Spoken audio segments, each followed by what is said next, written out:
Assalamualaikum warahmatullahi wabarakatuh. Welcome back to my YouTube channel. Di video kali ini saya akan membahas materi dari listrik statis, tepatnya materi mengenai gaya kolom atau gaya listrik.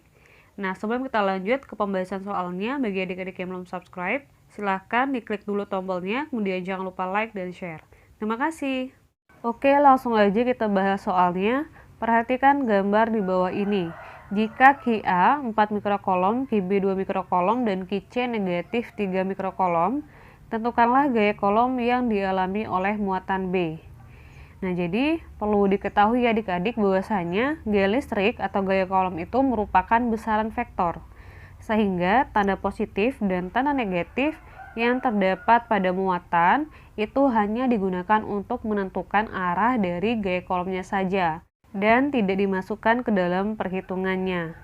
Oke, langsung aja kita bahas. Nah, di sini langkah yang pertama adalah kita harus menentukan ya bagaimana hubungan antara muatan B dengan muatan A, begitu juga antara muatan B dengan muatan C. Nah, pertanyaannya adalah kenapa sih kok harus muatan B? Nah, karena memang yang ditanyakan itu adalah gaya kolom pada muatan B, sehingga yang menjadi fokus utama kita adalah muatan B. Oke ya, langsung aja kita bahas.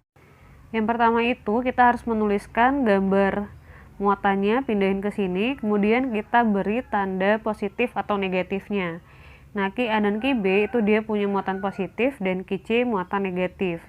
Nah, selanjutnya tinggal ditentukan aja arah dari gaya kolomnya.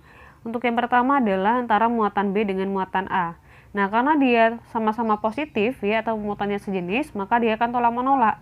Kalau tolak menolak berarti arah dari gaya kolom dari muatan B akan menjauhi muatan A, sehingga arah panahnya adalah ke kanan. Nah, kemudian kita lanjutkan antara muatan B dengan muatan C. Nah, mereka ini berbeda jenis, berarti tarik-menarik. Nah, kalau tarik-menarik kuncinya adalah garis dari gaya kolomnya itu mendekati muatan yang sebelahnya, ya, muatan si C-nya. Sehingga panahnya pun juga ke kanan atau menuju muatan C. Nah, ini adalah FBC-nya atau gaya kolom muatan B akibat muatan C. Nah, selanjutnya kita tinggal menentukan berapa FB totalnya, ya. Nah, untuk FB totalnya itu berapa, kita bisa tentukan berdasarkan arah dari panahnya ini. Ingat ya, kalau dia ke kanan berarti dia bernilai positif. Karena keduanya itu ke kanan, maka kedua-duanya itu dia bertanda positif. Sehingga tinggal dijumlahkan. FB itu adalah FBA ditambah dengan FBC. Gitu ya. Nah, kalau seandainya dia semisal ya, misal salah satu garisnya itu ke kiri, maka yang ke kiri itu akan bernilai negatif. Berarti tinggal dikurangin aja gitu. Nah, kemudian di sini juga ada R atau jarak. Jarak itu adalah jarak antara dua buah muatan. Nah, karena di sini ada FBA, maka juga akan ada RBA atau jarak antara muatan B dengan muatan A. Yang besarnya adalah 10 cm. Kita ambil dari sini. Kemudian karena ada FBC juga, berarti ada RBC yang besarnya juga 10 cm. Sebelum kita lanjut pada perhitungan FBA dan FBC, saya akan menjelaskan terlebih dahulu mengenai konversi satuan. Satuan internasional dari muatan itu adalah kolom ya, atau C. Nah, biasanya di soal-soal itu dia menggunakan milikolom ya, atau bisa ditulis MC, kemudian nanokolom, dan yang terakhir adalah mikrokolom yang seperti di soal ini. Kalau satuannya selain kolom, maka satuan tersebut harus diubah ke kolom. Nah, caranya adalah dengan dikalikan dengan faktor pengali. Nah, seperti yang terdapat di soal, dia muatannya adalah Qi-A 4 mikrokolom. Berarti 4 mikrokolom itu harus diubah ke kolom. Caranya adalah yang pertama, adik-adik tulis dulu angka 4-nya. Kemudian dikali, kita lihat mikro. Mikro itu faktor pengalinya adalah 10 pangkat minus 6. Berarti kita tulis 10 pangkat minus 6. Sehingga dari mikrokolom ke kolom itu ya, dia menjadi 4 dikali 10 pangkat minus 6. Kalau satuannya mili, dia itu sama aja. Semisal saya contohin 5 mili kolom, harus diubah ke kolom. Caranya sama, kita tulis dulu angka 5-nya, kemudian dikali, kita lihat ya, mili itu dia faktor pengalinya adalah 10 pangkat minus 3, berarti 5 mili kolom itu sama dengan 5 dikali 10 pangkat minus 3 kolom. Oke ya, semoga paham. Kita lanjut pada perhitungan FBA dan FBC. Nah, untuk menghitung nilai FBA maupun FBC, kita menggunakan persamaan gaya kolom atau gaya listrik pada dua buah muatan. Yang kemarin itu saya tuliskan pada F sama dengan Q1, Q2 per R kuadrat. Nah, untuk persamaan ini, kita bisa sesuaikan kembali pada F-nya. Kalau kita lihat di sini F-nya adalah FBA, sehingga Q yang digunakan itu bisa QA dan QB atau QB dan QA sama aja karena dia perkalian. Kemudian R-nya pun juga RBA, jadi disesuaikan dengan si F-nya. Begitu juga untuk FBC-nya. Dia menjadi K QB QC per RBC kuadrat. Jadi Q dan R-nya ini bisa disesuaikan dengan indeks dari F-nya. Indeks itu adalah huruf kecil yang di sini. BC, BA itu adalah indeks. Oke ya, paham ya? Nah, selebihnya tinggal dimasukin aja sih angkanya. Masukin nilai K, ini konstanta. Masukin QA yang udah diubah ke kolom. Masukin juga R-nya yang satuannya yang sudah diubah ke meter. Tadi kan 10 cm ya. 10 cm itu berarti 10 pangkat minus 1 meter. Kemudian tinggal dihitung aja dapatnya yang FBA itu 7,2 dan yang FBC adalah 5,4.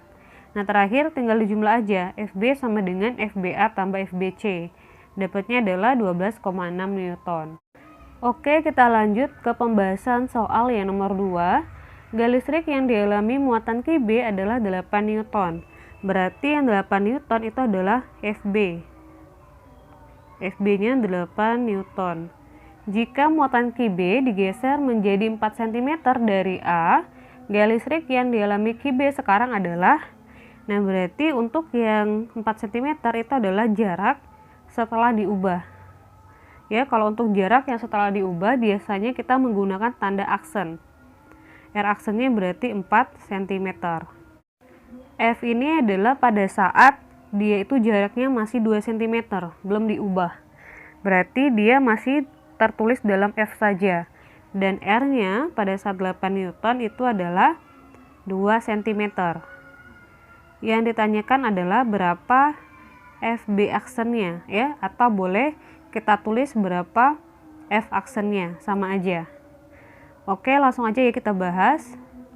Nah, di sini kita menggunakan persamaan dari, kita hapus dulu ya. F sama dengan Q QA QB per R kuadrat. Nah, kemudian di sini kita ubah persamaan ini menjadi 1 per R kuadrat. Nah, cara mengubahnya adalah adik-adik cukup gunakan besaran ya yang berbeda antara kondisi pertama dengan kondisi kedua. Nah, kalau kita baca soal tadi, yang berubah itu hanya F dan R saja. Oleh sebab itu yang kita gunakan hanya F dan R. Jadi K, QA dan QB ini tetap dia. Kita nggak anggap aja ya, kita abaikan dan kita ubah menjadi 1. Sehingga dapatlah F sama dengan 1 per R kuadrat. Nah, selanjutnya tinggal kita bandingkan aja antara F pada saat R-nya 2 cm dan F pada saat R-nya 4 cm. Untuk yang F berarti 1 per R kuadrat, sementara F aksen adalah 1 per R aksen kuadrat.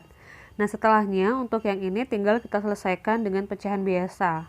Nah, kalau yang ini kita ubah kan dia sama dengan ini nggak sih? 1 per R kuadrat dibagi 1 per R aksen kuadrat. Sama kan yang ini dengan yang ini, ya enggak? Nah, setelahnya yang ini itu tinggal kita selesaikan dengan pecahan biasa. Nah, berarti kalau kita selesaikan dengan pecahan biasa jadinya kali kan, ya enggak? Jadinya berarti kali R aksen kuadrat per 1. Nah, kemudian tinggal dikaliin aja. 1 dikali R aksen kuadrat adalah R aksen kuadrat. R aksen kuadrat, kemudian dibagi R kuadrat kali 1, berarti R kuadrat. Nah, setelahnya kuadratnya tinggal dikeluarin, sehingga menjadi persamaan seperti ini. Oke ya, paham ya? Nah, terakhir tinggal masukin aja masing-masing angkanya. Untuk F itu 8, kemudian R aksennya 4 dan R-nya 2. Nah, di sini untuk satuan cm kita nggak perlu ubah. Kenapa? Karena kalau kita gambarin ya, nanti kan dia 4 cm per 2 cm. Jadi cm sama cm dicoret, ya kan? Jadi nggak diubah pun nggak masalah.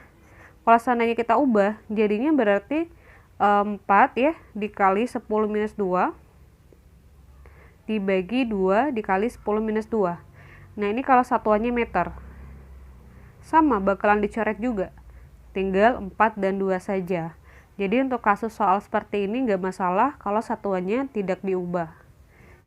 Oke, langsung aja kita hitung. Di sini berarti dapatnya 8 per F aksen sama dengan 4 dibagi 2, itu berarti 2. 2 dikuadratin dapatnya adalah 4. Kemudian 8 dengan 4 bisa disederhanakan dengan cara dibagi. Sama-sama dibagi 4. 8 bagi 4 adalah 2.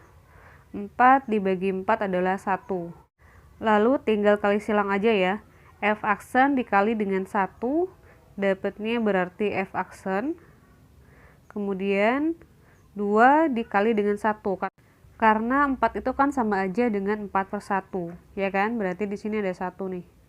Nah, hasilnya adalah 2. Sehingga gaya pada saat R-nya diubah menjadi 4 cm itu adalah 2 Newton.